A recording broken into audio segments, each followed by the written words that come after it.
और उसके बाद चर्चा जारी रखेंगे इस कमबैक के विषय पे। बट है, बात तो है, टीम्स ने मेहनत करी है कल के मैचेस के बाद and now they are looking to make a comeback. वहीं अगर बात की जाए वर्जन 9, वो पहली टीम बनी तो यहाँ पे बाहर होती नजर आई। कहीं ना कहीं कल एक मैच में बहुत अच्छा कमबैक किया था वर्जन 9 ने, बट इनसे आज पहली बार हो गए। देखिए ये वाली फाइट थी एल्फ और V9 की। ये फाइट ऐसी थी, मेजी और हम देख रहे थे दोनों के बीच में, लेकिन उतने में पीछे से ब्रेव स्पोर्ट्स आई और दोनों को चारों खाने चित करके निकल गई अपना।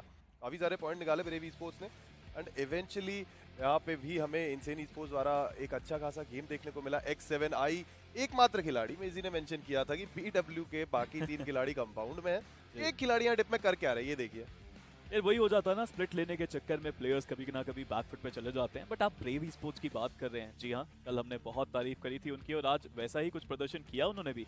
बट इनसेन, और मुझे लगता है कि इनसेन और रिवेंज का ना अलग सा नाता चल रहा है। क्या खेले थे वहाँ पे इनसेन, बट जोकर टॉप जी। बिजी आप इन्हीं के बारे में बात कर रहे थे, यहाँ पे तो अच्छा किया। चलिए 1v2 था, थोड़ा सा डिसएडवांटेज में रश किया, बट क्लच किया उन्होंने, लेकिन उसके बाद वो नहीं कर पाए। दूसरे में नहीं जाना चाहिए था। जब आपके प्लेयर्स के पास कोई भी एंगल नहीं है जहां से आपकी टीम को आपको वो कवर दे पाए, और वैसे भी एएसजी की पोजीशनिंग मुझे लगता है जोकर टॉप जी को पता होनी चाहिए थी।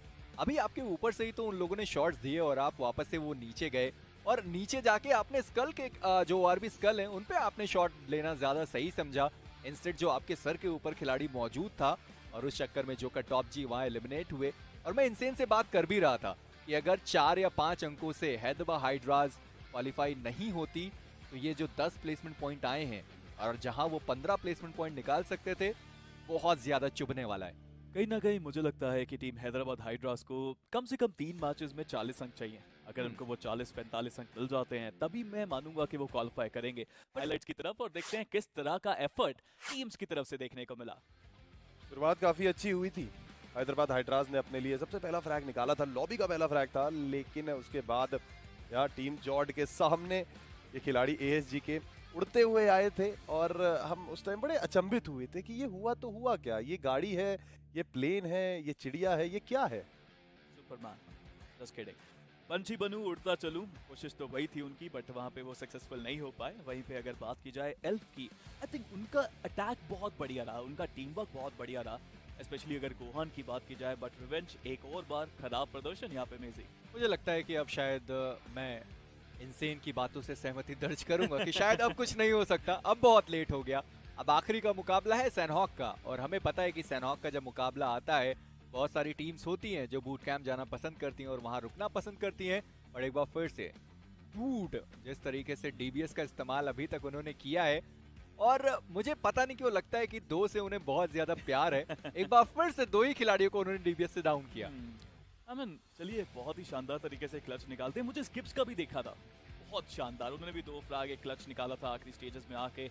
अकेले प्लेयर बचे थे अपनी टीम से and it was actually quite good. Total उन्होंने ज्यादा फ्रैग निकाले, बट वो क्लच बहुत अमेजिंग था जो डीबीएस और नेट का इस्तेमाल करके निकाला उन्होंने। फाइजर अपनी टीम के लिए काफी अच्छा गेम दिखाया था, लेकिन उसके बाद 2 टीम्स के बीच में एक छोटा सा स्पॉट लेके बैठे रहे। एल्फ का स्क्वाड काफी बेहतरीन खेल रहा था। अब तक जो मेजी उम्मीद कर रहे थे बार बार हम एल्फ क्लैन से, वो इस गेम में करके दिखाया, खासकर गोहान ने। और ये कंपाउंड की फाइट जहां पे इनसेन स्पोर्ट्स के बारे में हम बात कर रहे थे कि इनसेन सोच रही होगी यार ये हो क्या रहा है। मानते हैं कि हम बहुत अच्छी टीम है, मानते हैं हम टेबल पे टॉप में हैं अभी, लेकिन हर कोई आके हमें टेक डाउन कर दे रहा है। हर कोई तो कर नहीं पा रहा, तभी तो टेबल टॉप पे वो है। और स्किप्स ने यहाँ पे प्रूव किया कि ठीक है, हमारे बाकी 3 प्लेयर्स को आपने भले ही खत्म कर दिया, हम अभी भी हैं, और स्किप्स ने वो करके दिखाया। बट ये फाइट, ये आखिरी फाइट, ये असली में मजेदार फाइट थी। कोशिश, कमबैक, डेस्परेशन, प्रेशर, कुछ भी बोल लीजिए, बट ओआरबी ने यहाँ पे बहुत बेहतर करके दिखाया। बट अब एल्फ को वो आखिरी मुकाबला भी उसी तरीके से खेलना पड़ेगा जिस तरीके से इस मुकाबले में उनके पास 12 प्लेसमेंट पॉइंट आए, और साथ ही साथ 10 से कहीं हाइलाइट्स पे चलते हैं, नजर डालते हैं कि क्या किया उन्होंने इस मैच में। बट सबसे पहले BW निंजा 1v3 ऑलमोस्ट हो गया था, एक और फ्रैग निकालना था, बट जल्दबाजी की और जल्दबाजी के कारण फंसते नजर आए। बूट कैंप की बैटल कुछ इस तरीके से ही होती है, और ये काफी अच्छी चीज है कि बूट कैंप में फाइनली जाके टीम्स गई। पिछले कुछ मुकाबले अब तक जो हमने सैनहॉक के देखे थे, बूट कैंप में टीम जा ही नहीं रही थी, शायद डर रहे थे। ऑफ तो है बूट कैंप का, और फेथ मराठास ने भी कोशिश की थी, और अल्टीमेटली इतना ज़्यादा अच्छा रिजल्ट इनकी तरफ से आया नहीं। लेकिन ऑल टुगेदर मैं बहुत ज़्यादा इंतज़ार कर रहा हूँ हमारी ओवरऑल पॉइंट्स टेबल का क्या होगा उसमें आज के दिन पे? देखने वाली बात रहेगी। जी हाँ, कोशिश की यहाँ पे फेथ एक्स मद्रासी ने, बट इतना कुछ बेहतर वो यहाँ पे कर नहीं पाए। It is a interesting battle. मुझे लगा प्रेशर ज़्यादा है, थोड़ा पैनिक ज़्यादा हो गए, कॉल्स इतने अच्छे आए नहीं, बट अल्ट्रॉन ये जो चीज़ इन्होंने करी ना कि टीपीपी लेके हल्का सा पीक देके शॉटगन चलाना, that is what people do in practice, right? जो ट्रेनिंग रेंज होती है यही करने के लिए होती है। बट यहाँ पे सिंपल, ये सिंपल तो नहीं था, ये बहुत बढ़िया था। दिस इज एक्स्ट्रा ऑर्डिनरी जो इन्होंने यहाँ पे करके दिखाया। शानदार तरीके से डीबीएस से कैसे खेलते हैं दिखाया सिंपल ने। और सबसे बड़ी बात, उन्होंने एलिमिनेट भी किसको किया? X7 ऑफिशियल जैसी टीम को उन्होंने एलिमिनेट किया, जो ग्राइंड में हाहाकार मचा के रखी हुई थी, जिनसे हर किसी को उम्मीद थी कि शायद वो बहुत ज्यादा अच्छा खेल कर जाएंगे। V9 की स्क्वाड कुछ मुकाबले इनके भी अच्छे रहे थे, बट आखिरी के कुछ मुकाबले वो समेट नहीं पाए और इसी के साथ उनका भी एलिमिनेशन। और शायद BGIS 2023 से भी उनका एलिमिनेशन आपको देखने को मिलेगा। बट इनसेन, जाते जाते भी उन्होंने बहुत सारे फिनिशेस निकाले, बट सिंपल उनके पास 8 से 9 टोटल फ्रैग्स आए। ओवरऑल एक बढ़िया मुकाबला उन्होंने अपनी टीम के लिए खेला। ASG जो थोड़े समय तक आपको टॉप 4 में दिखाई दे रही थी, उनका भी सफर शायद BGIS 2023 का समाप्त हुआ।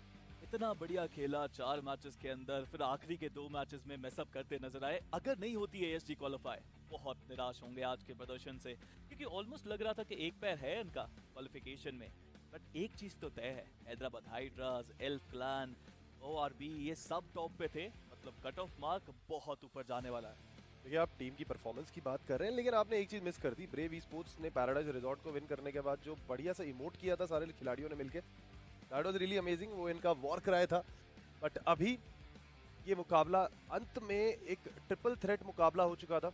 ORB ने काफी अच्छी कोशिश की, लेकिन एक बार फिर से ORB की तरफ से वही चीज देखने को मिली। फ्रैग्स पे फोकस कम था, पोजीशन पॉइंट्स पे फोकस ज्यादा था। व्हाइल ऑन द कॉन्ट्रारी अगर हम बात करें हैदराबाद हाइड्रास की, काफी सारे फ्रैग्स भी निकाले हैं उन्होंने, काफी सारे पॉइंट्स एकत्रित किए और फाइनली जाके